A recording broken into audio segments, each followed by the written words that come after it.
Аңыз. Саған мынандай әдемі тақия тігіп жатырмын. Шапан тігіп қойдым, менекей көкірекше тігіп қойдым. Қазақша наурызда киесің, Құдай қаласа.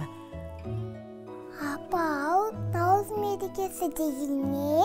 Наурыз мерекесі деген біздің шығыс халқының ұлыстың ұлы күні деген жаңа жыл мейрамы.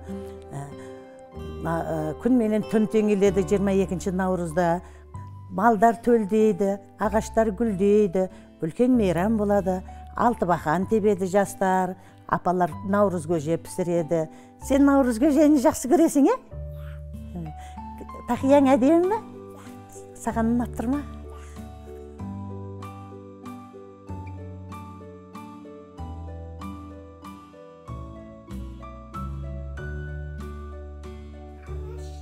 Ау, күнім.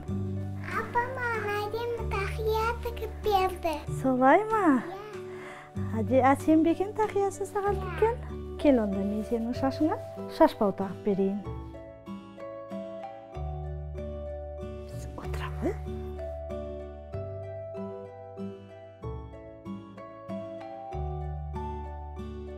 Анашым, шашбау деген не?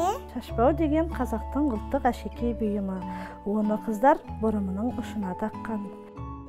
Осы әшекейді таққан қыз арқасын түзу ұстап, сәнді жүре алады. Шашбаудың салмағының арқасында шаш та ұзын болып өседі. Әшекейдің сыңғырының ақырын болуы қыздың мінезінің өте сабырлы, биязы, нәзік екенінің белгісі. Әдемі ма?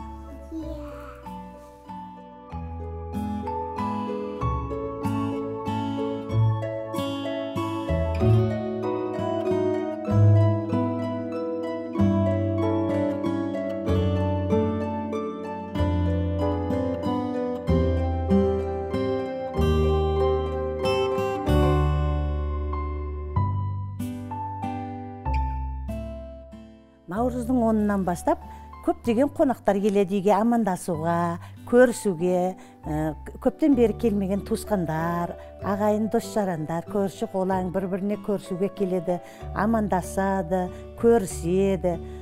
Ой, құрметті қонақтар келіп қалыпты. Амансыздар ма?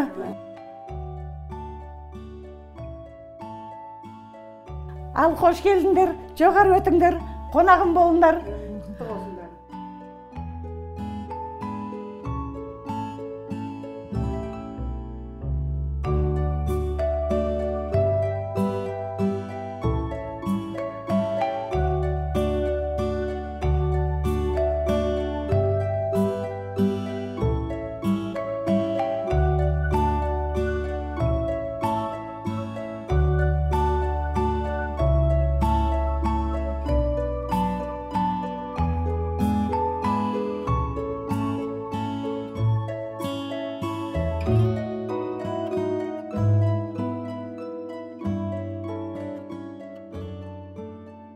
Есіктің алды бүлдірген, теріп бірі берсең жейсің бе.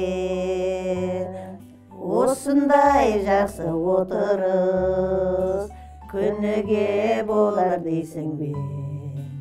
Осындай жақсы отырыс, күніге болар дейсің бе. Құдайым оласын, еш жамандық болмасын. Бала-шаға аман болып, қыдыр бабам қолдасын. Ақ мол болсын, келе жатқан жолымыз оң болсын. Берекелі, мерекелі, осындай бейбітшілік заман болсын. Әумин.